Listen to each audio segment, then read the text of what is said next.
My name's Lawrence Wenner. I'm the Von der Rohe Professor of Communication and Ethics at Loyola Marymount University. That's in Los Angeles. I'm affiliated with a School of Film and Television and a College of Communication and Fine Arts.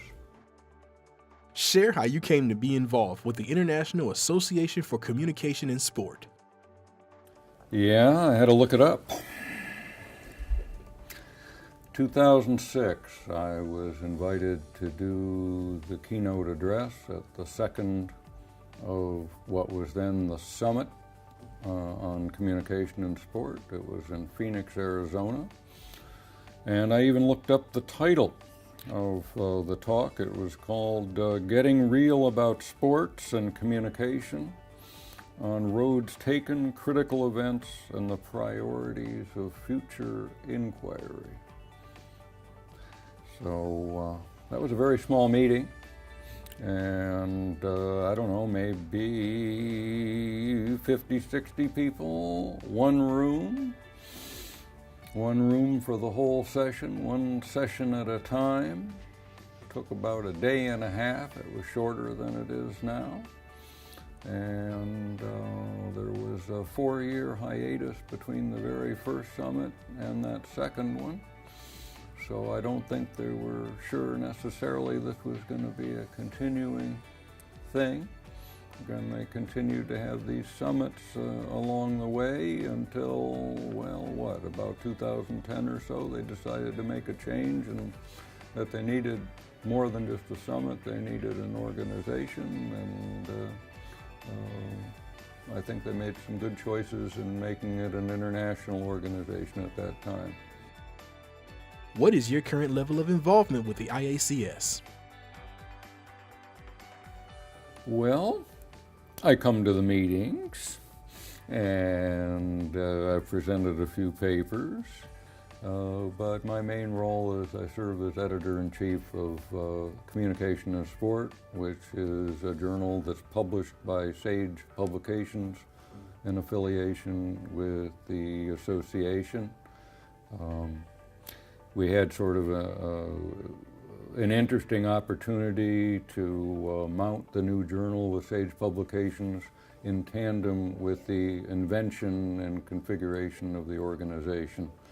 So we got in at the ground level with both the journal and the organization at the same time, with the idea being that it would be very beneficial to an organization to have a scholarly journal. It's a quarterly scholarly journal, an international journal, and it's been a great relationship. What do you see as the strengths and opportunities of this organization? Well, the strengths are that we really need an international organization to bring together scholars in communication, media studies who are interested in sport. But if you look at how many scholars are focused on that in any given country, well, there's a lot of interest, but there's not that many scholars yet. It's a disciplinary area that it's at the start of its trajectory still, and for the field as a whole to have a viability, we really need to bring together people from across the world to populate an area and to share their work, but also just to have stability within the field. It needs to mount off the starting block as an international endeavor, and the organization is making some good inroads on doing that. What do you see as the challenges the organization faces? What's happened to the area of communication and sport, and there's been people studying it for a really long time, dating back to the late 1970s, really. But the area has really just been a sidelight in a couple of fields. It hasn't had a whole lot of presence way back when in communication and media studies, but media became an increasingly important area to study in the sociology of sport, and people that were in sport studies focused on the socio and cultural impact of sport, because one of the ways in which sport has cultural impact is by us consuming it through mass media, and increasingly now using social and digital media to consume and participate in sport culture. So we don't, can be many people in a football stadium or a basketball arena, but if it's a noteworthy game, there's a camera there and a lot more people are watching at home. So understanding the dynamic of sport in a way really demands understanding the dynamic of media that's wrapped around it, and why sport is such an important and valuable media product. What would you like to see the organization do as we move forward? Well, I think what the organization needs to do is, if you take a look at the attendees at the conferences that we've had in the last 5 or so years since we've become an official organization, one of the things we see is that most of the attendees are from the United States.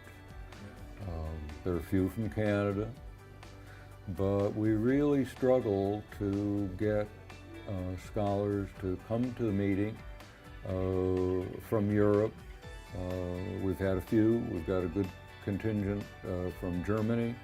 We're beginning to see some scholars coming from the UK and Western Europe. We really struggle with getting scholars to come from more far-flung places like Australia and New Zealand, where there's a big constituency of researchers focused on media and sport in particular. So the challenge really is going to be to facilitate the involvement of those scholars coming from beyond the United States.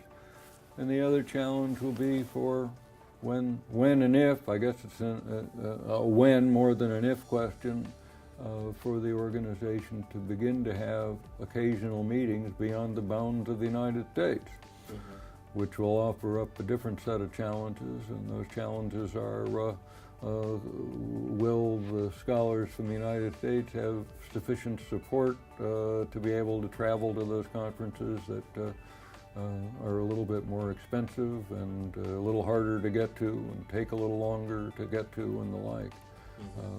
So the devil's in the details, really, of making an organization that hopes to be internationally influential actually achieve those goals and have full participation across the scholarly community, in the many places that folks are working in, and that's just a reality of it.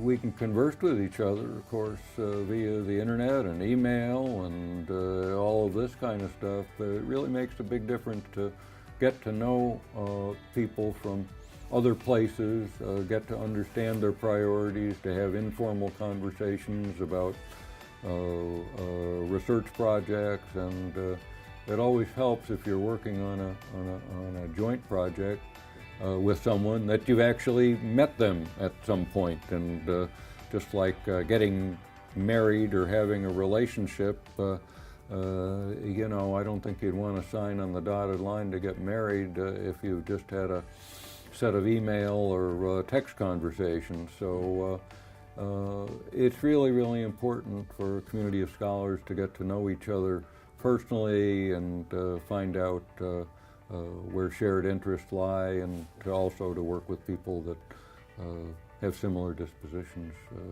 to you and you can work well with.